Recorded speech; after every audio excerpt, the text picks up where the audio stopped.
해커스 한국사 능력 검정 시험 회차별 기출문제 풀이 심화편입니다. 52회 기출문제 풀고 있고요. 31번부터 40번까지 풀겠습니다. 31번입니다. 다음 상황 이후에 전개된 사실로 옳은 것은, 지금 사료를 한번 보겠습니다. 정기원이란 사람의 장계에 보고 내용이 들어가 있는데요. 여기 지금 지명이 나오고 있습니다. 초지, 덕진, 광성보라고 나오고 있어서 이것이 강화도인 것을 알 수가 있는데요. 여러분들이 공부하실 때 강화도라고 하면 몇 가지 포인트가 되는 사건들이 있어요. 강화도, 고려시대에도 많이 있지만 우선 조선시대부터 보자면 이 강화도 지역에서 이 신미양요, 병인양요들이 일어났고 주로 외국의 군대하고 우리가 싸움을 하거나 하는 거가 주로 강화도에서 있었다라는 거, 그리고 강화도 조약을 기준으로 우리가 개항을 했다라는 거, 이런 특징들 연결해서 기억을 해주시면 좋은데, 초지와 덕진을 제대로 지키지 못했다라고 나오고 있습니다. 뺏겼다라는 뜻이겠죠. 그리고 광성보에서는 군사가 다치고 장수가 죽었다라고 보고를 하고 있습니다. 그래서 지금 흉측한 무리들이 물러가기는 했다라고 나오고 있는데, 이거는 신미양요입니다. 신미양요의 보고문이에요. 신미양요. 초지지와 덕진지를 초반에 빼앗깁니다. 그리고 광성보에서 결투를 하게 되는데 군사가 다치고 장수가 죽었다라고 하는 여기에 장수는 어제연 장군입니다. 어제연 장군이고요. 그리고 나중에 철군을 하기는 해요. 근데 여기에 보면 군사가 다치고 죽었다라는 얘기들이 나오는데, 사실은 요 신미양요 우리가 이겼다라고 크게 홍보를 했고, 이거가 끝나고 난 다음에 척화비를 전국적으로 대대적으로 홍보하듯이 세우기는 했지만, 신미양요는 엄밀히 따지면 그 내용을 들여다봤을 때 이겼다라고 하기에는 조금 어려운 부분이 많죠. 일단 우리는 장군이 죽었고요. 장수가 죽었고, 우리 쪽 사상자가 한 350명 정도 됩니다. 근데 그 당시 미군의 사망자가, 미군은 3명입니다. 3명. 이걸 우리가 이겼다라고 표현하기는 좀 어렵고요. 이들이 이렇게 압도적인 숫자로 우리를 사망시켰는데도 불구하고 군대를 철군한 이유는 그 3명이 그들 입장에서는 굉장히 컸던 거예요. 이 미개한 나라에 와서 그냥 통상을 요구하려고 왔는데 사람이 죽는 사태가 벌어지게 되니까 그걸 좀 의외라고 생각을 했던 거죠. 피해를 볼 생각이 전혀 없었기 때문에 군대를 물린 것이지 우리를 무서워서 갔다, 이렇게 보기에는 조금 어려움이 있는 부분이 되겠죠. 이것은 신미양요가 되겠습니다. 신미양요 이후에 일어난 사실로 옳은 것을 골라야 되니까 이후가 되겠죠. 신미양요 이후입니다. 자, 평양의 관민이 제너럴 셔먼호를 불태웠다. 제너럴 셔먼호를 불태운 사건 때문에 신미양요가 일어나게 되니까 이후가 아니라 이전입니다. 이 제너럴 셔먼호는 미국의 상선입니다. 통상을 요구하려고 들어왔는데 공손하게 요구를 한 게 아니라 좀 난리를 쳐요. 그래서 평양의 관민과 그 당시에 평양 군수였던 박규수가 힘을 합세해서 과격하게 응대를 하죠. 불태워버립니다. 요게 1866년도의 일입니다. 병인년에 일어난 일이고요. 요거를 빌미 삼아가지고 우리가 신미양요가 일어나게 되는 거고, 로즈 제독의 함대가 양화진을 침입하였다. 로즈 제독의 함대는 프랑스 함대입니다. 이들도 이때 들어오게 되죠. 이것은 병인양요가 되겠습니다. 병인양요는 병인박해, 여기 바로 나오죠. 조선 정부가 프랑스인 선교사를 처형하는 요것 때문에 요게 벌어지게 되고, 같은 해에 요 사건도 일어난다라고 보시면 되겠습니다. 오페르트가 독일 상인이에요. 오페르트가 남연군의 묘를 도굴하는 시도가 있었는데 오페르트 도굴 사건입니다. 이런 거가 있었기 때문에 우리가 미국이 들어왔을 때 곱게 보이지가 않았던 거거든요. 이런 사건들이, 일련의 사건들이 겹치는 과정에서, 그래서 요거는 여러분들이 연도를 외우면 좀 편하겠지만 연도를 외울 수 없다면 이걸 인과관계적으로 생각을 해주시면 될 것 같아요. 왜 이렇게 우리가 외국인들하고 교류를 안 하려고 했는지, 사실은 이런 엽기적인 사건이 있었기 때문에 더 이상 저런 백인들하고는 우리가 상종을 할 수가 없다, 이렇게 판단을 했던 거죠. 이 오페르트 도굴 사건은 굉장히 큰 충격적인 사건이었어요. 이 오페르트가 통상을 요구를 했는데, 이 독일 상인이었던 오페르트가 통상 요구를 했는데 당연히 거절을 당했죠. 거절을 당하고 나서 누군가에게 어떤 묘책을 얻어가지고 흥선대원군의 아버지예요. 남연군이. 흥선대원군 아버지의 묘를 도굴해서 그 뼈를 인질로 삼아서 이제 통상을 요구하려고 했던 거죠. 그래서 도굴을 시도했는데 결과적으로는 실패했어요. 왜냐면 여기 굉장히 명당 자리에 아버지의 묘를 썼기 때문에 혹시 누가 이 자리를 뺏어갈까 봐 좀 걱정이 됐었던 흥선대원군이 아버지의 관을 석관으로 회칠을 한 석회관을 이렇게 발라놨던 거예요. 그러니까 딱딱했던 거죠. 나무관이 아니라 그 위에다가 돌로 곽을 하나 뒤집어 씌워놨다라고 생각하면 되실 것 같은데, 그래서 도구를 하다가 중간에 파헤쳐만 놓고 가져가지는 못했어요. 그리고 그냥 도망을 갔는데 흥선대원 입장에서는 아버지 묘가 파헤쳐진 입장이니까 굉장히 황당했겠죠. 이 사건 이후로 우리는 더더욱 문을 굳게 닫게 되고 이 신미양요가 터졌을 때에도 죽기 살기로 항전을 하게 되는 겁니다. 그래서 이것도 이거 이전의 일이니까 해당하지가 않고요. 일본의 군함인 운요호가 강화도의 영종도를 공격했다. 운요호 사건입니다. 1875년에 신미양요 이후에 이제 우리는 아무하고도 교류하지 않아, 근대적으로 개항하지 않아 라고 했는데 일본이 우리나라 해안선을 넘어오게 되면서 운요호라는 군함이 영종도에서 난데없이 군민을 학살하고 공격을 시도하게 되는 거죠. 그게 1875년의 운요호 사건이고요. 이 사건을 겪고 나서 그 다음 해에 1876년에 우리가 일본이랑 맺게 되는 최초의 근대적인 조약이자 불평등한 조약이 강화도 조약이 되는 겁니다. 정답은 4번이 되겠고요.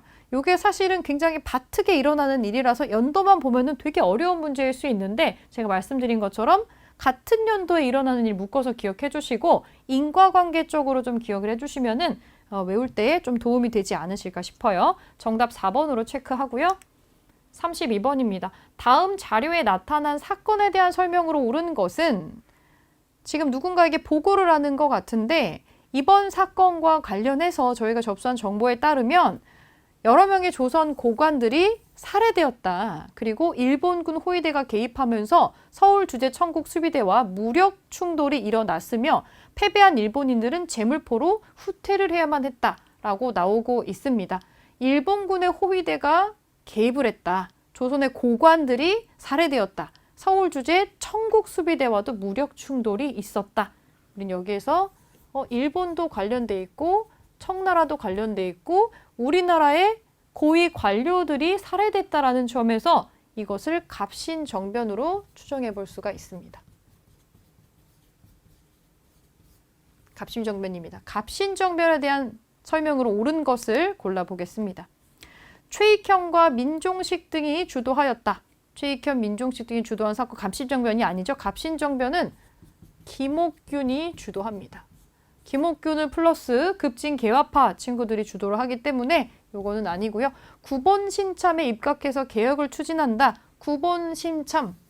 우리의 뿌리는 옛것에 두고 새로운 거를 배워온다라는 건데 요건 나중에 고종이 나라 이름 바꾸고 새롭게 했었던 광무개혁이 요런 기치를 내세우고 있죠. 광무개혁, 대한제국의 광무개혁입니다.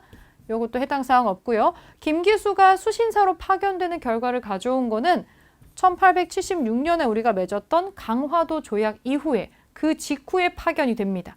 수신사 중에서도 1차 수신사로 김기수가 갔었고 2차 수신사로 김홍집이 갔었죠. 외교장각의 건물이 불타고 의궤가 약탈당하였다. 요거는 병인양요 이후입니다. 병인양요 이후에 프랑스가 하는 일이 되겠고요. 조선과 일본이 한성조약을 체결하는 계기가 되었다. 일본 공사관 다시 짓는 거 물어주고 하는 이런 좀 불평등한 조약을 또 맺게 됐다라는 거죠. 갑신정변 이후에 우리하고 일본은 한성조약을 맺고 일본과 중국은 텐진조약을 맺습니다. 그래서 여러 가지 조약이 체결되는 계기가 갑신정변으로 인해서 일어나게 되죠. 5번으로 찾아주겠습니다. 33번입니다. 다음 답사지역에 대한 탐구활동으로 가장 적절한 것은 우리 고장 역사탐방이라고 나오고 있고요. 여기 이런 건 모를 수 있겠어요. 동고산성은 좀 낯설 수 있는데 같은 지역이라는 거죠. 경기전. 이 경기전은 대표적인 전주의 관광지이면서 문화재죠. 태조 이성계의 어진을 모셨던 곳이고요. 실록, 조선 왕조 실록 보관했었던 실록 창고, 사고가, 전주 사고가 있었던 곳이기도 합니다. 자, 여기 전주네요. 전주에 대한 탐구활동, 적절한 거 골라보겠습니다. 우선 우리는 전주 거 고르는 거예요. 전주. 김원창이 반란을 일으켜서 근거지로 삼은 것이다. 김헌창의 난이 일어난 곳인데요. 여기는 공주입니다. 공주. 그리고 성황, 백제의 성황이 새롭게 도읍지를 삼은 지역을 파악한다. 백제의 성황은 무령왕의 아들이죠. 무령왕의 아들. 자, 백제가 수도가 총 3군데에 있습니다. 한성에 있다가 웅진에 갔다가 사비로 이동을 하게 되는데 무령왕이 웅진 시기의 왕이고요. 여기에서 제도를 다시 체계를 정비를 하고 그 아들인 성왕이 조금 더 넓은 지역으로 이동을 합니다. 자, 사비가 되겠어요. 여기는 오늘날의 부여가 되겠습니다. 부여. 여기도 관계없는 데죠. 동학 농민군이 정부와 화약을 체결한 장소를 알아본다. 이게 정답이 되겠네요. 3번입니다. 전주화약. 동학 농민군이 1차로 봉기를 했을 때 이 전주성을 점령을 하고 정부하고 협상을 하죠. 그래서 협상을 맺었던 곳이 전주성이고요. 전주화약이라는 게 체결이 되게 됩니다. 그래서 이 동학 농민군은 집강소를 두고 개혁을 추진을 하게 되고 정부에서는 교정청을 또 설치를 해서 여러 가지 요구사항들을 개정을 해 나가게 되는 전주화약이 일어났었던 장소가 전주의 대표적인 특징이 되겠고요. 강우규 의사 겸 지사가 총독 사이토에게 폭탄을 투척한 곳은 이건 서울입니다. 서울 중에서도 옛날 서울역, 지금 보시면 서울역 가시면 우리가 새로 만든 서울역 있고 옆에 문화역 서울이라고 있어요. 그 문화역 서울에 보시면 앞에 강우규 동상이 있습니다. 이렇게 폭탄 들고 있는 동상 지금도 확인을 해보실 수가 있고요. 신립 장군이 배수의 진을 치고 왜군과 맞선 격전지를 조사한다. 임진왜란 때 신립 장군. 충주입니다. 충주에 탄금대라고 있어요. 왜 이렇게 했을까? 왜 이렇게 했을까 좀 이해가 안 되는 장소기는 한데 이 탄금대라는 데에서 거의 전멸하죠. 신립 장군이 여기서 죽게 되는데 넓은 공터 공간을 골랐기 때문이라고 보고 있어요. 왜 이곳을 선택했는지 모두가 좀 미스테리기는 합니다. 왜군과 맞선 격전지긴 하나 우리가 승리를 하지는 못했었던 곳 충주에 탄금대라는 장소가 있습니다. 여기 지명과 장소를 좀 연결을 시켜주시고요. 33번은 3번이 답이었습니다. 자, 34번입니다. 가와 마에 들어갈 내용으로 옳지 않은 것은 청일전쟁 이후에 열강이 침탈한 이권, 청일전쟁 이후에 여기서 일본이 이겼잖아요. 일본이 이기게 됩니다. 요거 이후에 열강이 우리에게서 빼앗아간 이권들이 무엇이 있는지를 순차적으로 보는 건데 독일, 일본, 미국, 러시아, 프랑스가 지금 나오고 있습니다. 독일 당현 금광 채굴권, 이 독일이 가져간 거 맞아요. 독일이고요. 경부선 철도 부설권, 일본은 주로 이 철도 부설권을 많이 가져가게 됩니다. 일본. 운산 금광 채굴권, 미국이 금광 이런 거 많이 가져가서 우리나라의 금광 운영자들이 미국인들이 많았어요. 이거 미국. 울릉도 삼림 체벌권, 이거 러시아가 가져가는 건데 삼림 체벌권 같은 것들이 러시아가 국경이 닿아 있는 지역에서 이런 걸 많이 가져가게 됩니다. 그리고 지금 마가 해당하는 국가가 프랑스라고 나와 있었는데 경인선 철도 부설권은 프랑스가 아니라 미국이랑 일본이 같이 가져가는 이권이에요. 일단 답은 5번인데 근데 나중에 미국은 그 내부에서 자본을 유치하는 걸 실패해서 이 철도 부설권을 일본에 넘기게 됩니다. 그래서 중요한 철도의 부설권은 전부 다 일본이 가져가게 되는 상황이 벌어지고 있죠. 정답은 5번입니다. 네, 35번입니다. 밑줄 그은 개혁의 내용으로 옳은 것은 이거 3점짜리 문제인데요. 가장 어려워하는 갑오개혁에 관련된 문제입니다. 여기 지금 두 선비의 대화를 보니까 국정 논의를 주도한 군국 기무처라는 말이 나오고요. 폐지됐다라고 나옵니다. 그렇다네 이제는 김홍집과 박영효가 주도하는 내각에서 여러 가지 개혁을 한다고 하는군. 여기에 힌트가 나와 있는데 자, 갑오개혁이 있습니다. 갑오개혁이 있고요. 조선의 근대화를 추진했었던 개혁인데 다분히 일제의 입김으로 좀 운영됐었던 바가 없잖아 있어서 좀 친일적인 성향을 좀 띠고 있고 여기에 참여했었던 사람들의 말로가 좀 좋지 않았죠. 자, 갑오개혁은 1894년부터 95년까지 총 3차에 걸쳐서 일어납니다. 1차, 2차, 3차가 있고요. 1차를 했을 때 김홍집 혼자서 영의정으로 김홍집 영의정이 추진을 하게 되고 1차에 있었을 때가 군국 기무처라는 기구를 통해서 개혁을 진행을 합니다. 1차 갑오개혁의 중심은 군국 기무처, 여기는 김홍집이 있습니다. 그리고 두 번째, 2차 갑오개혁 때에 김홍집과 플러스 박영효가 들어가서 이제는 영의정이라는 단어는 쓰지 않고요. 정부 시스템이 바뀝니다. 내각이라는 말이 등장을 하죠. 내각. 이제 총리가 이걸 하는 거겠죠. 김홍집은 우리나라 최초의 총리 대신이라고 보시면 되겠습니다. 그리고 여기에 언급은 안 되어 있지만 사실은 3차는 갑오개혁이라고도 하고 연도가 95년도로 바뀌기 때문에 95년도인 을미년의 이름을 따서 을미개혁이라고 부르기도 하지만 갑오개혁의 연장선이기 때문에 3차 갑오개혁이라고 불리기도 해요. 여기서는 다시 박영효는 실각을 하고 다시 김홍집만 등장을 하게 됩니다. 이건 뭐 선지에 나올 수가 있어가지고 제가 디테일하게 좀 짚어봤는데, 자, 그러면 이 개혁은 무슨 개혁이냐? 군국기무처가 폐지되었고 2명의 내각이 등장한다고 하니까 지금 이거는 2차 갑오개혁이네요. 갑오개혁은 갑오개혁인데 2차 갑오개혁의 내용으로 옳은 것을 골라주시면 되겠습니다. 2차 갑오개혁을 찾을게요. 자, 통리기무 아문과 12사를 설치하였다. 이거는 갑오개혁보다 훨씬 앞선 시기입니다. 초기 개화 정책이에요. 초기 개화 정책. 자, 고종이 개화 정책을 초반에 추진했을 때 설치했었던 기구가 되겠고요. 초반이니까 이 개혁보다 더 이전 시기라고 볼 수가 있겠죠. 2번 지방의 행정구역을 기존의 8도에서 23부로 개편해서 짜잘짜잘하게 지금 나누고 있죠. 더 상세하게 들여다볼 수가 있게 되겠죠. 근대적으로 행정구역을 개편을 합니다.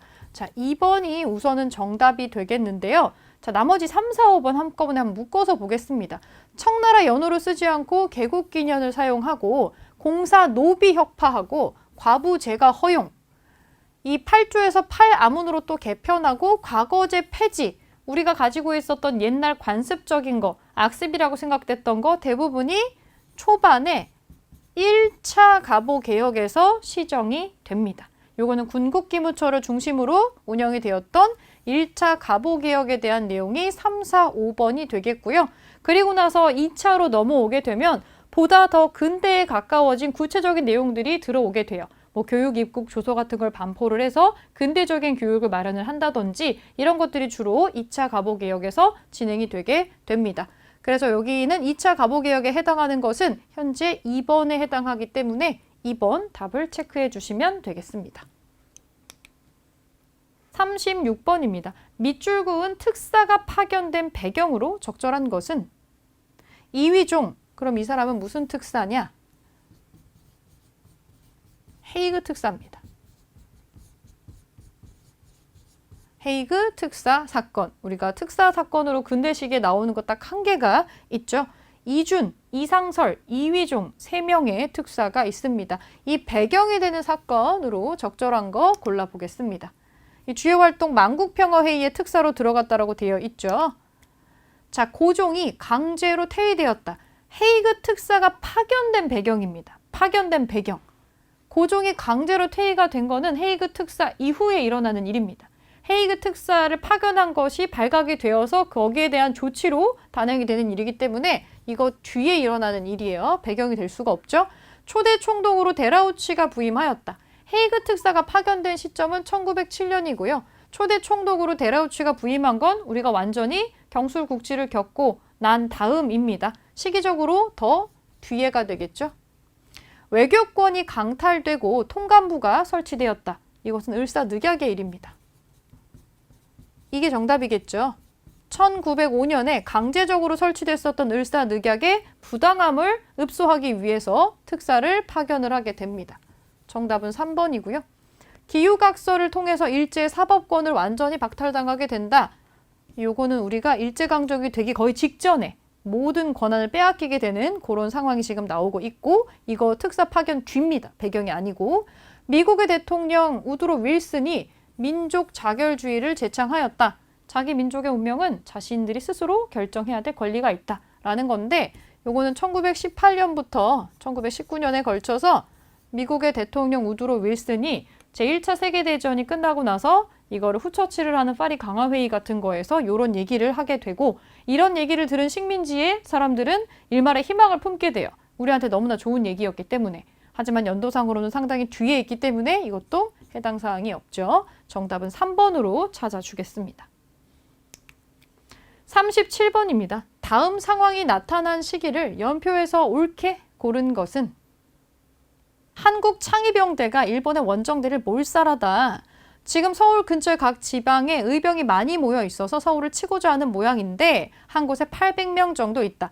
해산된 한국 군인들이 선봉을 해서 기동을 했다. 그래서 일본 순검이나 철로와 전보국의 사무원을 만나는 대로 죽인다.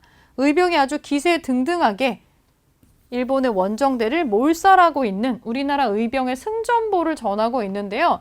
창의병대라고 하는 이름에서 힌트 첫 번째로 나오고, 여기 해산된 한국 군인들이 나옵니다. 자, 1907년에 헤이그 특사가 발각이 되면서 고종이 강제로 퇴위를 당하게 되고요. 이 고종을 강제 퇴위시키고 순종을 황제로 올린 다음에 이 순종을 압박해서 새로운 조약을 맺게 됩니다. 그 조약의 내용에 따라서 1907년에 우리나라 군대와 경찰의 일부가 해산이 되게 되고, 우린 정말 팔다리가 다 없어진 것 같은 상황이 되게 되는데, 이때 해산된 군인들이 의병에 가담을 하고요. 강제로 퇴위된 황제의 강제 퇴위에 분노한 사람들이 의병을 일으키게 됩니다. 1907년이 정미년이라서 이걸 정미의병이라고 해요. 이 정미의병에 해산된 군인들이 합류를 하게 되면서 화력이 늘어나게 되고, 이건 단순한 의병이 아니라 의병 전쟁처럼 변해요. 그래서 이때 서울을 맡고 있었던 의병장들이 사람들을 두루 모아서 13도 창의군이라는 거를 만들게 됩니다. 그래서 서울을 탈환하기 위해서 서울 진공작전을 계획을 하게 되죠. 안타깝게도 실패가 되었지만 초반에 굉장히 기세등등했기 때문에 일본을 엄청 긴장하게 했었던 사건입니다. 13도 창의군에 대한 내용입니다. 이 상황이 나타난 시기를 골라보겠습니다. 제가 지금 연도를 계속 썼는데요. 우선은 대한제국 이후 시기가 되겠죠. 여기 앞에 시기는 전부 지워주시면 되겠습니다. 헤이그 특사 사건이랑 관련이 되기 때문에, 자, 여기 연도가 나와 있죠. 을사늑약은 1905년이고요. 헤이그 특사 사건, 군대 해산, 고종 퇴위가 전부 여기 마 시기에 몰려 있습니다. 이것은 5번으로 골라주실 수가 있겠습니다. 38번입니다. 가단체의 활동으로 옳은 것은, 이 책은 가단체가 국제연맹에 한국 독립의 당위성을 호소하기 위해서 편찬한 것입니다. 여기에는 삼국시대 이후에 한일 관계사가 기록되어 있으며 특히 일제의 잔혹한 식민 통치 방식과, 이게 중요하죠. 일제의 잔혹한 식민 통치 방식과 3.1운동의 전개 과정이 잘 정리되어 있습니다. 한일 관계 사료집이라는 게 있습니다. 이런 걸 만들어서 우리나라하고 일본 사이의 역사적인 관계가 어떠했느냐를 디테일하게 기록을 하고 있고, 특히 요 마지막 시기에 일제가 얼마나 우리를 잔혹하게 탄압을 하고 있고 침략을 했는지에 대해서 상세하게 정리를 하고 있는 자료집입니다. 요거를 편찬해서 국제연맹에다가 요거를 증거자료 같은 것으로 지금 보여주고 있는 거예요. 이런 활동을 한 단체는 대한민국 임시정부입니다. 2019년이 3.1운동 100주년 플러스 대한민국 임시정부 100주년이었고, 올해 3월 달에 2022년 3월 달에 서대문 형무소 뒤쪽에 국립임시정부 기념관이 개관을 했습니다. 지금 개관을 해 있고요. 거기 안에 들어가면 요거에 대한 내용을 전시실에서 또 보실 수가 있습니다. 자, 대한민국 임시정부에 대한 활동 옳은 것을 골라보겠습니다. 조선혁명 간부학교를 설립한 것은 의열단입니다. 이건 의열단이고요. 한글 맞춤법 통일안과 표준어를 제정했다. 이것은 조선어학회가 하는 일입니다. 태극서관을 운영하면서 계몽서적을 보급한 활동, 신민회 활동이고요. 독립운동 자금 마련을 위해서 독립공채를 발행한 게 임정의 활동입니다. 자, 5번 진상조사단을 파견해서 광주 학생 항일운동을 지원했다. 이거는 신간회의 활동입니다. 이렇게 찾아서 정리하겠습니다. 답은 4번이고요. 39번입니다. 다음 지역에서 있었던 사실로 옳은 것은 땡땡시 역사여행, 신석기 문화 동삼동 폐총, 정발의 충절, 정공단이란 데가 있고 이 정발이란 사람은 그 임진왜란 당시에 부산 지역에 있었던 관리 이름이에요. 부사로 들어가 있었던 사람인데 요 사람이 이제 순국을 한 거죠. 그분의 순국을 기리는 정공단이라는 유적이 남아 있는 거고 안희지라는 분이 독립운동 자금을 모집하기 위해서 만들었던 민족 기업입니다. 백산상회에 백산기념관이 있고 임시수도 대통령 관저가 있네요. 여기 한국전쟁 당시에 부산이 또 피난수도였죠. 피란수도라고 하는데 피란수도로 1023일 정도 유지가 됐었습니다. 그래서 임시수도 대통령 관저가 비교적 깨끗하게 남아 있어서 여기에 언급은 안 되어 있지만 부산시가 지금 추진하고 있는 사업이 있어요. 이 임시수도 피란수도 부산이라는 거를 컨셉으로 테마로 잡아서 이 피란수도 부산 자체를 유네스코 세계문화유산으로 올리려는 작업들을 지금 진행을 하고 있습니다. 이 부분 조금 관심 있게 봐줘야겠죠. 자, 여기 부산입니다. 부산. 임시수도에서 바로 부산인 걸 알 수가 있는데 신석기부터 현대에 이르기까지 골고루 문화재를 지금 가지고 있습니다. 자, 부산에서 있었던 사실로 옳은 거 한번 골라보겠습니다. 부산. 2월 28일 민주운동이 시작되었다. 이거 대구입니다. 이거 뭐냐면 학생민주운동이에요. 1960년입니다. 1960년이면은 4.19가 있었던 해죠. 이 부정선거와 독재정치에 반발을 하면서 사람들이 한 곳에 많이 뭉쳐있지를 못하게 하니까 학생들이 학교 가는 날짜까지도 제약을 걸어버렸던 거예요. 그래서 이제 대구의 학생들이 왜 학생들을 이렇게 정치에 동원을 하는 거냐? 우리를 정치 수단으로 쓰지 말아라 라고 하면서 대구에서 학생운동이 크게 일어났던 게 1960년 2월 28일이고요. 요건 대구니까 해당 사항 없죠. 제2차 미소 공동위원회가 개최되었다. 이 장소는 서울입니다. 서울에 오시면 서울의 덕수궁이라고 궁궐 있죠? 서울 덕수궁 안쪽에 그 파르테논 신전처럼 생긴 건물 있어요. 석조전이라고. 거기에서 요 회의가 개최가 됩니다. 3번 강주룡, 이분 여성이에요. 을밀대 지붕에서 고공농성을 전개했다. 이거는 평양입니다. 평양에 고무 공장에 다니던 분인데 부당한 대우와 임금 삭감, 대량 해고 이런 거에 저항을 하면서 그 시절에 일제강점기 시대에 고공농성을 여성분이 노동운동을 진행한 분이에요. 그래서 요 분도 가끔 선지에 자주 언급이 됩니다. 요거는 평양 지역이고요. 박재혁이 경찰서에 폭탄을 투척하는 의거를 일으켰다. 이 최근에 근대 시기의 어떤 활동들이 많이 발굴되면서 많이 나오는 건데 요게 이제 부산에서 있었던 활동이에요. 박재혁은 부산 지역에서 활동했었던 부산의열 단원입니다. 이분이 폭탄을 투척한 경찰서는 부산경찰서가 되겠죠. 지주 문제철의 횡포에 맞서가지고 농민들이 소작쟁이를 벌였다. 이거는 암태도입니다. 흔히 암태도, 소작쟁이 이렇게 많이 부르고 있는데 신안에 있어요. 신안, 암태도, 소작쟁이라고 정리를 해주시면 되겠습니다. 우선 4번 활동이에요.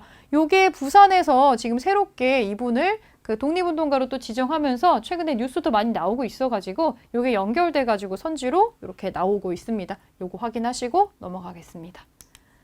40번입니다. 가종교의 단체 활동으로 옳은 것은 개벽이라는 잡지와 별건곤이라는 잡지가 있습니다.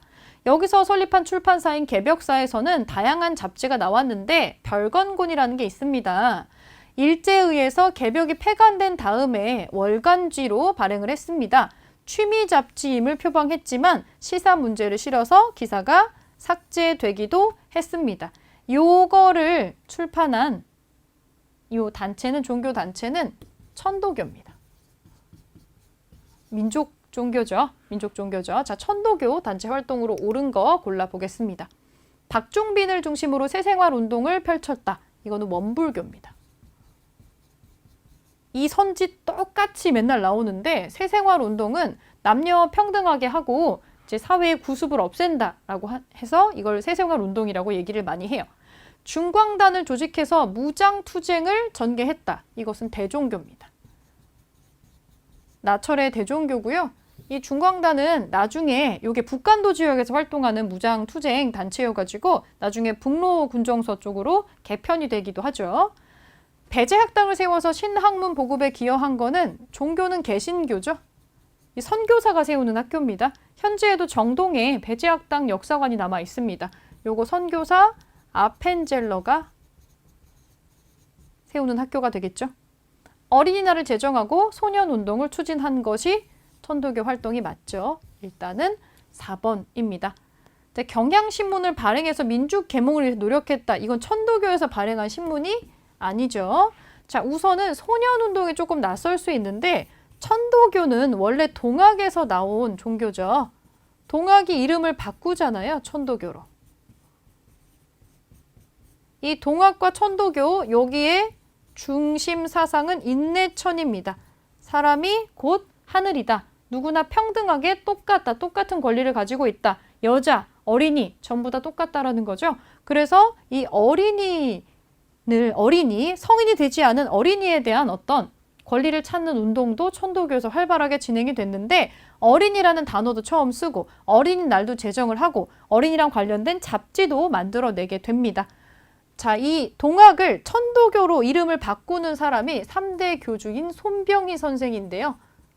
민족대표 33인 중에 하나죠. 기미독립선언서 같이 낭독하는 사람 중에 하나, 3.1운동의 주요 인물 중에 하나인데 이 손병희의 사위가 소파 방정환 선생입니다. 어린이라는 말 만든 사람이죠. 그래서 연결이 지금 다 되어 있다라고 보시면 되시고 왜 천도교에서 어린이날 운동을 하지? 이렇게 연결이 되어 있고 이 개념이 이거랑 맞닿아 있기 때문이다. 이렇게 이해해 주시면 되겠습니다. 우리의 여러 가지 종교들은 일제강점기 때 태동한 것들이 많고요. 일제강점기를 같이 통과한 것들이 많아서 다분히 민족적이고 독립운동적인 성격 갖고 있는 것들이 많이 있습니다. 그래서 그런 것들 연결해서 잘 기억해 주도록 하겠고요. 네, 이렇게 40번까지 마무리했고 다음 시간에 41번부터 50번까지 풀겠습니다.